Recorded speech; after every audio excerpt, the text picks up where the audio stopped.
welcome to the webinar titled Skill Her, Skill India. And here's wishing all women and girls a very happy Women's Day. I'd like to thank the distinguished panelists, female labor force participation. This is a topic that resonates with most women who struggle with being primary caregivers and managing career opportunities. Without further ado, please allow me to introduce your moderator for this panel, Dr. Gayatri Vasudevan, the chairperson of LabourNet Services. Gayatri has over 24 years of experience in the civic and social sector across various areas such as sustainable development, social enterprise, CSR, strategic planning, and rural development. Between 1999, I beg your pardon, and 2007, Gayatri has worked for the International Labour Organization, also known as ILO, a United Nations agency. She co-founded LabourNet in 2006 with a vision to enable livelihoods and enhance quality of life through education, employability, and entrepreneurship. Till date, LabourNet has impacted 1 million livelihoods, and 45% of those are women in their impact circles. Thank you, Dr. Gayatri, for consenting to be the moderator for this session. I hand the session over to you. Thank you. Thank you, Archana. I have a tough act to follow in your, let's say, tone. I'm not sure I have the ability to be that bright, but let me start. And I think my strength is going to come from the stellar panel that we have. And before I introduce them, I just want to say a line or two about what it means for us when we are talking of female labor force participation. All of us read in the paper regularly. We know that the women's participation rate has been very low in India. But what does this mean in everyday life for us, right? Does it matter if women's labor force participation rate is low? And why does it matter? I think that's the key topic that we have, and that's what is sort of niggling problem that we have faced over the decades. And what is strange is that if you just simplify labor force participation, what does it mean? It means one has to earn in order to be productive. If you have to be productive, then the question is, how long do you earn? When do you earn? These are two very simple questions that are there. If a country has to develop, if a region has to develop, these are the pointers that we take. India has been in a very, very unique situation, and not in a positive way. Education level of girls has gone up. Women are getting educated, but women's labor force participation has been steadily falling. Whereas our neighboring countries are in a very different position. Nepal, Sri Lanka, Bangladesh are seeing an increase in labor force participation. So the question really is, why is it happening to us? What is happening to us? And I think this is not a Women's Day only discussion. And the panel that I have the privilege to anchor are people who have shown us that they live this life every day. And I'm sure they'll be able to answer several questions, or at least tease out the nuances that are there for us to at least move towards action. And without further ado, let me introduce as I said, the panel that I'm so proud of. We have, let me start with Sudha Srinivasan, who's possibly well known in the social space, as Nudge has been one of the pioneer incubators, over the last few years. Sudha, of course, comes with a, let me say, a report which I cannot summarize in 2 sentences, but just to say that she led leadership positions for over 13 years at at IBM, and then has moved on to this space to energize. The most important one is, how do you energize social spaces? Can you incubate? Can you have models such as VCs come in the social spaces? And of course, her work is well known. And followed by this, let me introduce Priyadarshini Srinivasa, who is not new to NSDC. She is known to several people, and I guess a large majority of people who deal with the skills ecosystem. But now she's of course our everyday life representative here. You know, she's represents public policy at WhatsApp, and I guess none of us start our day or end our day without WhatsApp. So the digital platform, which has so transformed society, is what she represents today. But I think her background is really interesting in that she's worked at the grassroots level and looked at the interface between legal and public policy, and not looked at it only from corporate legal perspective. So I think Priya is somebody we really can look forward to answering several of our questions there. And let me follow this by Kinkini Roy Chaudhary, who's again exceedingly well known. And I think to me, what she represents is the ability to form multidimensional partnerships. She is at Accenture, and Accenture as a company is of course well known for it. And she, in her individual right, has driven several such multidimensional partnerships.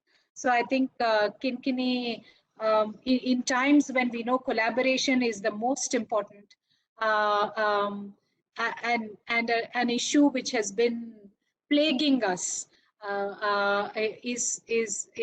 is no option but to have a multidimensional social and private partnership, more than public-private partnerships. So how do we do community, social, and private partnerships would be important. And last, and of course, one of the most well-known, she's the first women director at IIM, and Vinita Sahe is a well-respected academician. And I guess the questions that we have of her is, we have women in leadership positions. And what do we do to ensure the next, let's say by 2040, India is not in the same position as we are today. It's not a select few, but it is a large number that one has to choose between. And of course, she understands the education system. So how do you really change both the education system as well as value chains and supply chains to ensure that across MSMEs, across large companies, women are in the labor force and ready to be counted. um, uh, uh, Now that we have with us about 40 minutes, I will now straight away move to my panelists and sort of nudge a few questions and then allow them to take it forward. Sudha, as I had started with you, let me frame my first question also to you. And I guess a lot of people are looking to you for an answer. You know, you've been pioneering incubation.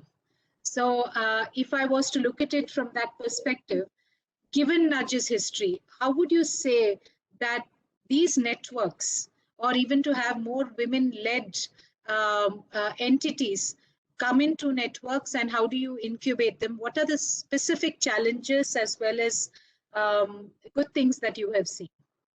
If you look at a lot of the data that we stare at on IWD every year, including the World Economic Forum's report that calls out the growing divide in workforce participation, particularly at executive senior levels, it's a 6% CEOs being women kind of statistic that, come in.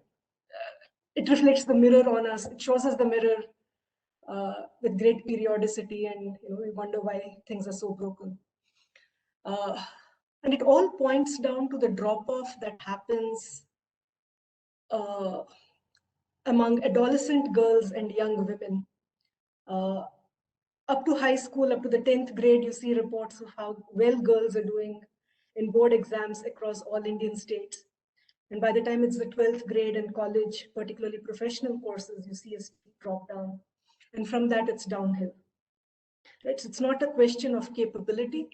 It's merely a question of how society has viewed women's roles and how, despite the focus and attention, the fundamental shift in terms of viewing women not as secondary players and supplemental income earners for the household, but to see them as primary agents has been the root cause. In entrepreneurship, it comes out a lot more strongly, right? It's also a very powerful means to bridge the divide, because as entrepreneurs, you can really capitalize on the woman's own drive for achievement and create an enabling ecosystem, at least get the bottlenecks and roadblocks out of the way a lot more efficiently than in, say, a large, structured, organized work sector environment. So that was the focus when we kicked off Facebook Pragati. It's a very targeted program to nurture women entrepreneurs who in turn create the mass entrepreneurial movement at the grassroots through women in communities.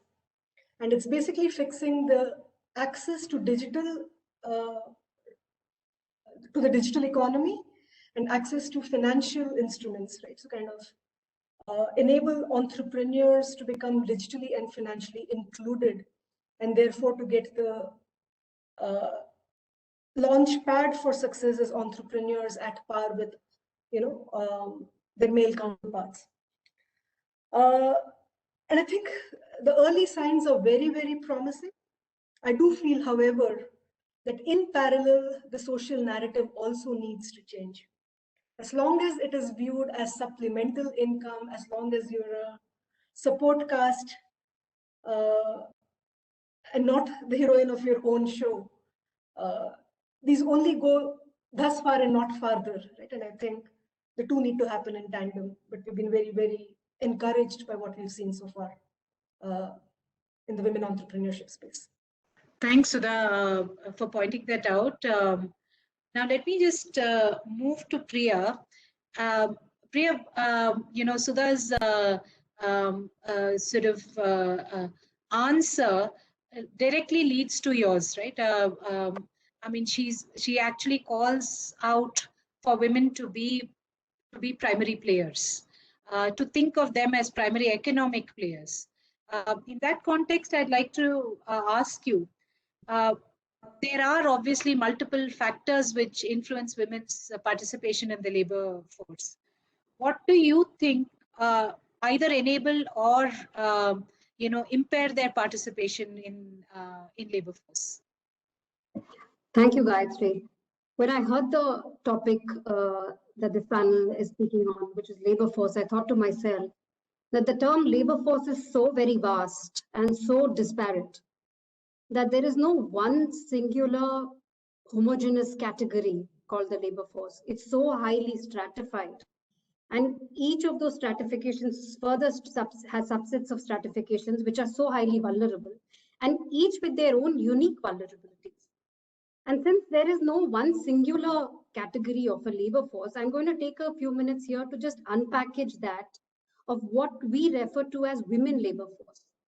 For all of us who are dialed into this call, each of us has a different picture of who we imagine to be that woman in the labor force. Each of those pictures is so different. Each of those categories is so distinct, each with its own problems, hence needing distinct solutions peculiar to that segment of women's requirements. Some of us, while we've had this picture in our minds in these last few minutes, would have had an image of a woman, say a migrant worker, a seasonal migrant workers, which are another subset, right? Salt pan workers, brick-in workers, contract workers, permanent workers, home-based women workers, blue-collar workers in factories, gray-collar workers, skilled, semi-skilled workers, small-scale industry workers. Each of these is so unique as a category. But I think what's common among all of them is how unprotected they are and how unprotected women in the labor force are. So hence there are nuances within those classifications of even further nuances, further classifications, right? Women who are married and unmarried, like Sudha referred. And there are restrictions of geography, women's ability to be able to work out of places which are not their places of residence, where their places of employment are distinct from there. Women are also part of the production process and also part of the reproduction process. Both are highly exploitative in their own way, right? There's so many more classifications here that one sees. Also, how does one enter the workforce? For a male to enter the workforce, it's a natural progression from childhood to adulthood into the paid economy. For women in the workforce, their participation is not as organic. It's more calibrated. It's coterminous to so many other factors that either enable her to willingly enter the workforce or push her out of the workforce. She's also singularly responsible for the entire unpaid economy. Her participation in paid labor economy is also directly proportionate to men's participation in the unpaid labor. You know, a couple of years ago, the UN had done a study on women's participation in the workforce and had some very interesting findings that the women's participation in labor force is part of what is called as a family strategy. The family would apply a particular strategy to either push women into the workforce or to keep them out of it. It's not in the interest of the woman. It's not the woman's agency that she is part of the labor force. It's based on an economic strategy of the family to have her a part of the paid economy. So such push factors would also mean that women are pushed into labor categories which are also extraneous and hazardous, having conditions such as. Also, her role is not a standalone economic unit. She's interchangeable with any other member of the family as a resource. You see, many employment guarantee schemes also treat the woman as part of a work unit where the man and the woman work together as a jodi. Sugarcane workers, construction workers, even the employment guarantee schemes, Manrega scheme imagines the workers to be in a jodi of a work. So large presence of women in the labor force is not a testimony generally of their agency. It could also be an indication of the larger economic desperation and hence a louder call for the rest of us to enable more protections to women in the labor market. So a woman's ability to participate in the labor force is also heavily enabled by organizations, by institutional structures, by grassroots level organizations, self-help groups, women-centric government programs, women-centric skill building programs, and certainly far greater access to technology. I think that really opened up another Pandora box of really questions, Priya. I think what you clearly say is there is not a single woman. You know, there are women who are at different standpoints, both socially as well as how economically they are. The structurally sectors are framed to actually look at their labor force and how society looks at it too. So again, I mean, this is almost a natural leading into Kinkini. The question I have for you is really around if the problems are complex. There is a complexity around sectors. There's a complexity around society. What kind of multidimensional partnerships do you think are required to even address such complexities? Clearly, the way in which we were addressing it as state in isolation, civil society in isolation, and market in isolation hasn't worked for us. So if it hasn't worked, what should we do to change that? Yeah, and thank you, Gayatri. And I would like to start by wishing everyone Happy Women's Day. Right, so yes, the problem is complex. Priya, you didn't make it easy. you make it sound scary, but I think this is where Accenture Development Partnerships has been actually focusing for the last 13 years, where we said this problem is big enough for everyone to share in. So we've started to identify 4 major stakeholders: government, the private sector, the civil society, as well as the community. And within those 4 stakeholders, what could be done? Now that's the stakeholder group. And Priya, I will borrow your life stage journey here, wherein at birth, first of all, you have a low chance of being born because you're a woman. So forget about that.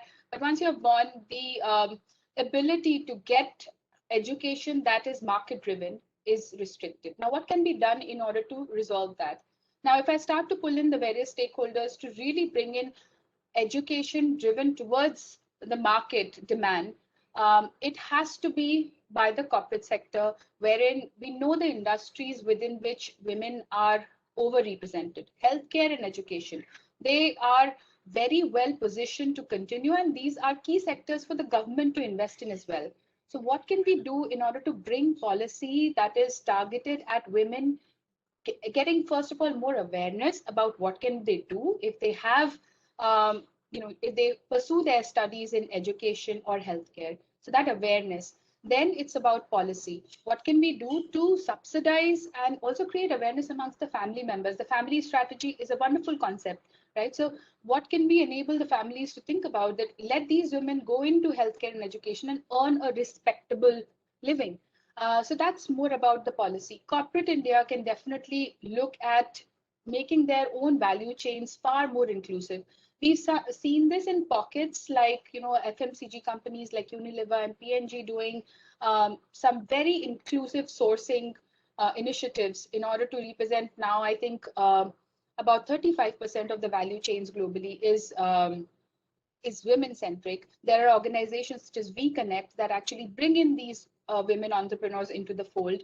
And I'm very proud to say that Accenture is also joining the bandwagon in really making our value chain or our sourcing base at least 50% gender diverse by 2025. That's our commitment.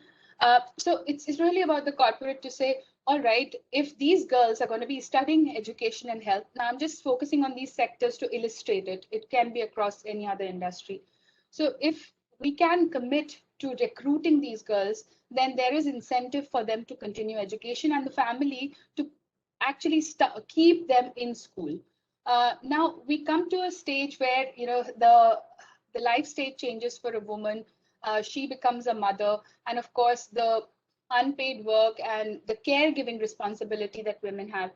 There, I think it's more about the community participation. What can we do for women to now earn a living? And once there is financial independence, it unlocks agency for the woman. She probably has a better say in the family that she belongs to, and with that she can choose to pick up the work that she wants to and probably work less than what she does. So it's really about the community as well as the family members pitching in so that she can spend most of her time, or the amount of time that she wants to, at work. It will also include policies around work, flexi work. So a lot of corporates are starting to do that. Policies around maternity leave. It was such a I would say it was a phantom legislation, the Maternity Amendment Act of 2017, because it was only benefiting women in the workforce where there were 10 employees or more. And women as such, 85% of the women are in the unorganized sector, which, so some report did the maths, and that bill is actually beneficial to less than 1% of women in India. So what are we doing to bring that policy into the unorganized sectors?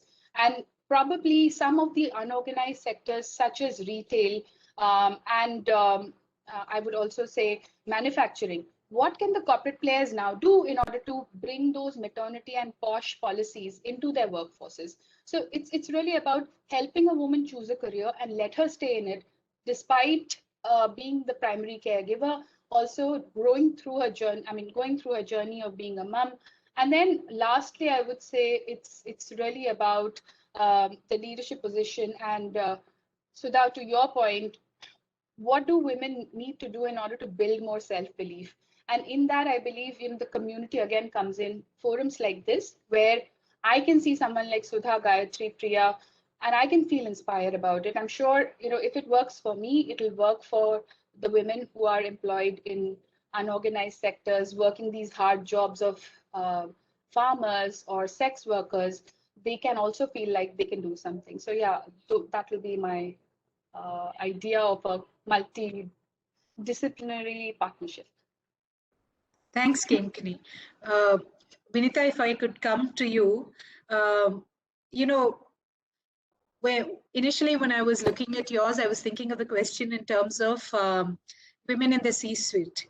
But now when I'm listening to the other panelists, I really want to get your views on Are women there in the MSME sectors? Can they be in leadership positions there? So I think my understanding is that while we need to increase our representation in the C-suite, we need to look at it structurally across the different types of businesses which are there. So one is the corporate, if we can tease it out into large corporations, medium and small corporations, I think it'd be very interesting to see how do you see us influencing that, and what should we do to get women in every single type of organization? Thank you, Gayatri. First of all, a very happy Women's Day to all the women on the panel and all the women out there. So it's our day, together. See, I come from tertiary education, and lucky for me that I have a very optimistic view to what we're talking about.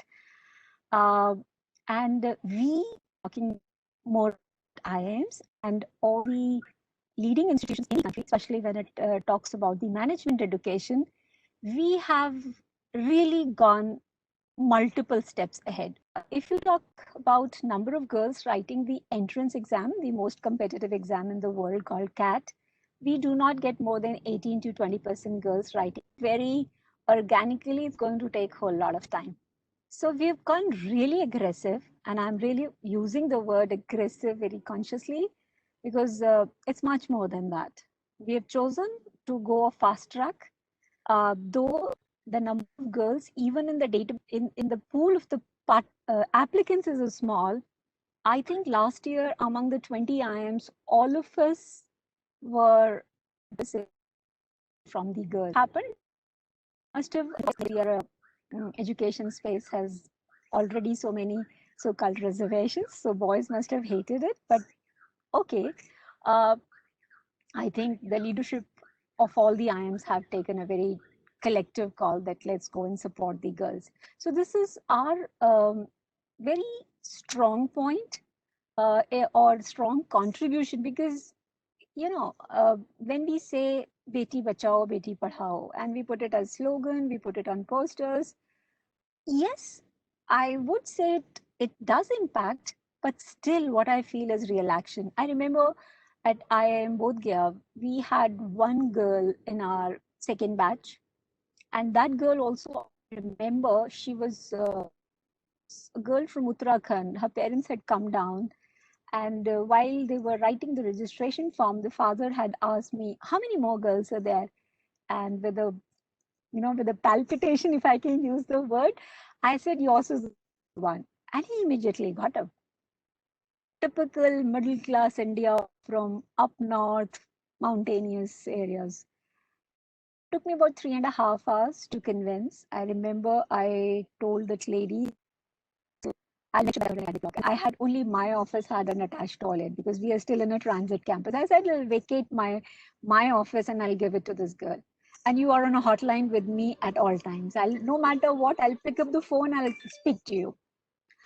So with that girl, next batch, we had 3. And this year, out of a batch of 180, we have 66. So we as human beings, we have to make what it takes. It was more targeted on MSMEs. See, we are preparing talent, and we know that we are doing a good job at it, and we are a little aggressive on it. We are not waiting for too long for it to take correction automatically. But these girls, generally, when they go out, they do well across even if they join MSMEs, even if they join MNCs. And I think action speaks louder than words. So when these girls will go out and will prove out to be success, when the parents would have taken, and see, at least we are leaders in education, so we have to be leaders across all such initiatives as well. So when the parents would have taken heavy education loans and the girls would have actually gone out and paid for themselves. So that one particular girl, changes the orbit of not just her house, but of the entire mohalla. And since these institutions are meritocracy based, so we have participants from length and breadth of the country. So action is what speaks. Otherwise, education it would have taken much, much longer. And luckily, industry is also responding, as you yourself mentioned, that all these lady participants who are representing Accentures of the world, they are also really supporting us, because end of the day, we are preparing products for them. So they also take our girls in large numbers. They themselves have seen it. We have seen it in our classroom, the kind of perspectives, the kind of discussions, the kind of viewpoints a girl brings in. All of a sudden, the campus changes when you have more number of girls. So the case studies are discussed very differently. The objectives are very differently of any project or anything. I'm so sure they add the similar value when they go to the boardrooms or C-suites. So eventually what I feel, maybe I'm a mother of 2 daughters. I feel very bullish about the way we are going.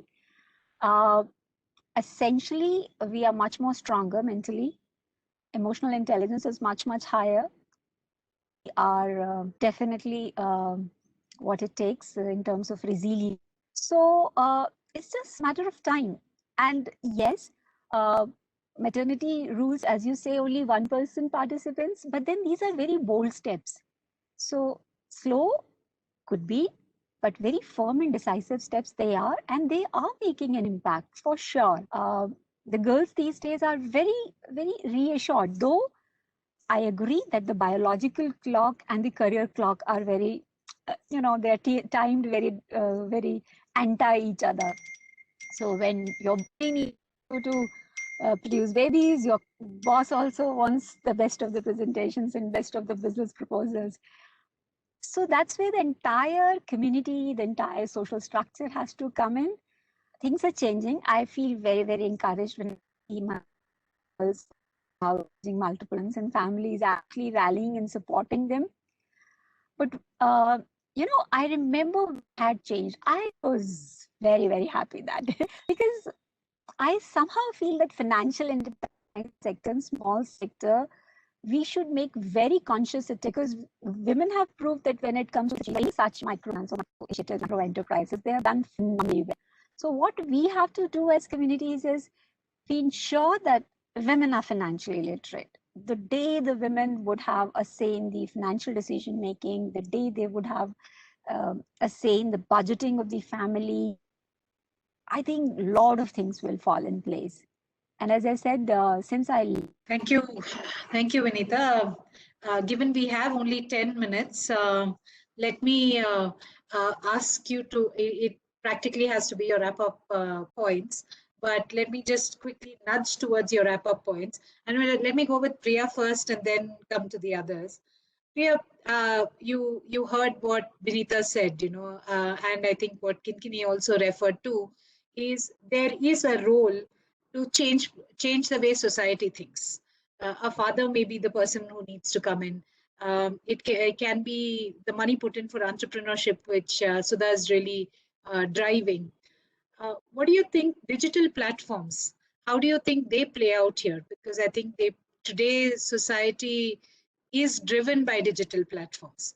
So, and as I had started, you are representing a very major influencer. So given that, I'd like your views on how does it impact women and women's participation in the labor force? Yeah, I think the post-pandemic world has provided us a new lens for the way women's employability is looked at. You're right, technology platforms, messaging platforms, e-commerce platforms, they've really opened up the universe now in such a unique way, globally, but also especially for India, which is a highly skill-based society, like ours, artisans, home-based producers, indigenous craftsmen, and a whole diversity of women in the workforce. And as technology platforms, we are deeply committed for pro-access initiatives, especially for women, to play a role in ensuring that, one, the internet is accessible, affordability of connectivity, and there is universal access to technology for every woman. Look at it this way. Digital platforms are gender agnostic. They're language agnostic even. They're even geography and location agnostic. A messaging platform today is available to a woman in her own home. Technology has now enabled the workplace to reach the woman where she is. It's in situ, even when the woman cannot reach a physical workplace. So access to technology has really opened a whole new universe of access to financial services, right? Her ability to be able to access resources which were previously only available to the organized sector. So financial inclusion is so crucial for women to access institutional financial structures. Otherwise, she's the only one who's forced to transact in the cash economy. This, the pandemic, I think, has shown us very clearly the ability of tech platforms to be able to provide and overcome all these barriers. Online learning has the way the amplified video learning tools have been brought in, infographic learning for semi-literate, non-literate communities. These have been game changers. These have hugely enabled a segment which was otherwise very, very disenfranchised, right, across the globe and especially in India. It's also amplified the role of small business apps where women's business programs from local businesses have been coming online for the first time, building their presence, building their partnerships, building their networks beyond geographies which one would have ever imagined are possible, right? Many grassroots producers are now coming online for the very first time post-pandemic. And it's these tech platforms which have provided in situ market access, where the location has come to their homes. When more and more women begin to come online and they create their identity as a community of women entrepreneurs, these are the women where, like Kinkini said, our role comes in for mentoring to ensure that these community networks of women are built, these community networks are enabled with the right set of skills. And how can these networks of women, how can we mentor them for greater market preparedness? How can they build their marketing campaign? How can they build their access to financial assistance? I think this is what the post-pandemic world has also taught us. What a crucial role greater, newer support structures women need, and how these networks are to be further facilitated. And I think we bring that, right? As tech platforms, not only do we bring the brilliantly simple and intuitive products that we have, but also what we bring to these women is a safe space, a protected space. Sudha, let me just come to you, and you probably have 2 minutes, but we've always thought of unpaid work and paid work. Right. Is there any other way of thinking about this, given that our social structures and community structures are not strong enough to take on the tremendous unpaid work that women do? Correct. And also, given what Priya said, I'd like, if you could put it in the context, I think it'd be great. Yeah, deeply resonated what Priya said as well. There's two things. There's unpaid work and underpaid work, which is why I think metrics like workforce participation are the wrong metrics. It gives me no joy that in education and healthcare we have a lot of women, because we also know that those are sectors, particularly for cadres like Anganwadi workers, ASHA workers, A&M workers. It's dominated by women because these are designs at half the pay of what fair pay would be for those jobs. Right? If these were to be paid at market rates, you would have seen men in those jobs. You see only women because it is designed for a cost structure that looks as a woman as a supplemental wage earner who will come for cheap. You pay her less and get the work done. Right? It gives me zero joy to see a lot of women in these cadres because it is underpaid work. And it is done out of goodness of heart for social good, but it is also taken for granted by the systems. Right? It's the same. So more important metrics, for instance, would be ownership metrics. Are women able to call the shots? Are they agents of their own destiny and able to create that agency in other women and in others in the community, gender agnostic? Right? Do they have means to assets of production? Do they own land? Do they own capital? Right? Do they own the businesses? And do they transact freely and independently is a far more powerful metric for me and the one that we should focus on. You're very right about unpaid work. Right? If you were to monetize housework, childcare, elder care, we would very quickly realize that not having those numbers in workforce participation statistics is a mistake. Right? If you were to monetize it, you would see more men doing it. Right?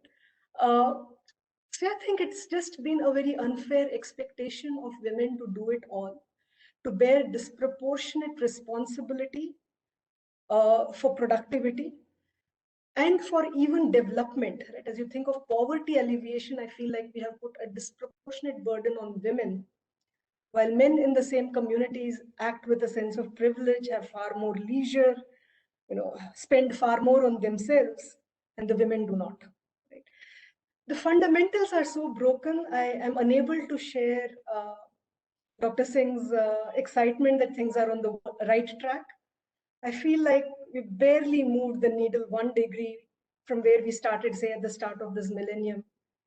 I'm just a very angry feminist on IWD every year because I'm just so dissatisfied. But, thanks, Sudha. I think you brought in a very relevant point, and that sort of, we just have the last 2 minutes. So, Kinkini, quickly, if you could look at it. When you look at CSR today, CSR has productized it and put a price. Said so many hours of work with a person will pay an entity there, and I think that's something that has probably will not change agency. What we hear is you need patient capital, you need long-term capital, and long-term investment in women. Just wanted to hear your views on how does corporate India, given the new CSR policy, can it shape it differently? Yeah, and Gayatri, I think this has been, CSR has always been this avoidance compliance kind of a space for a lot of corporates.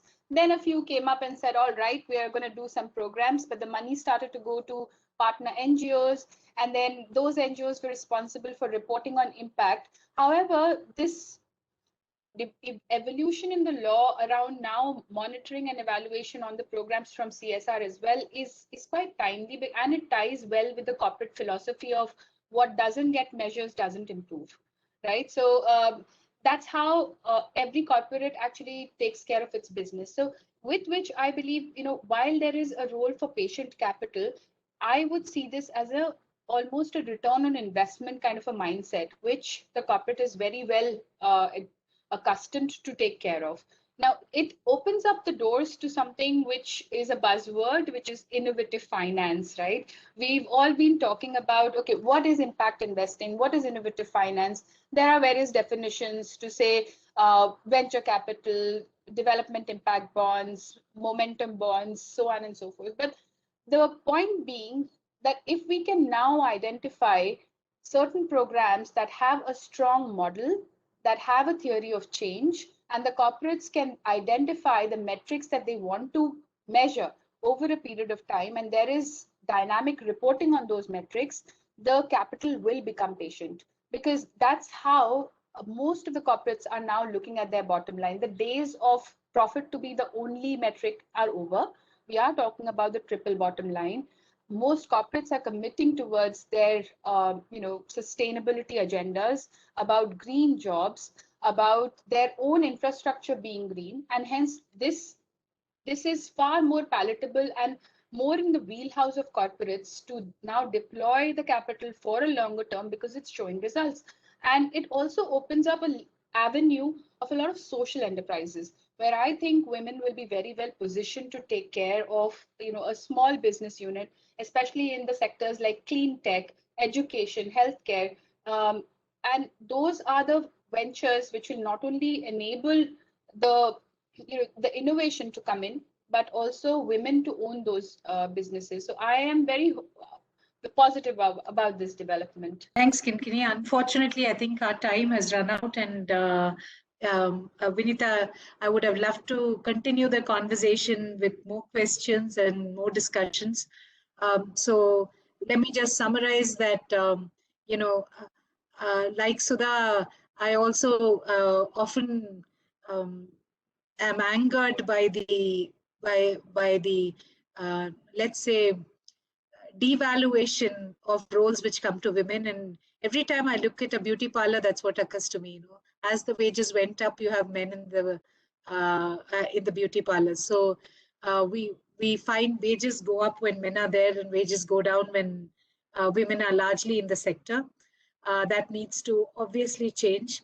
But what gives me hope is Kinkini and Vinita being positive. Obviously they see a different world and will bring positivity into this space. And I think corporate India focusing on women and women's participation, not only in their labor force, but in their value chains and supply chains will change that. And Priya, of course, brought us down to earth by bringing the different nuances. So I started by saying I'm honored to be moderating this panel, and I feel more so as I finish. Um, Thank you to some of the great women on these panels. Your thoughts will influence a lot of policy, I'm sure, and in our everyday life. So thank you, and happy Women's Day to all of you.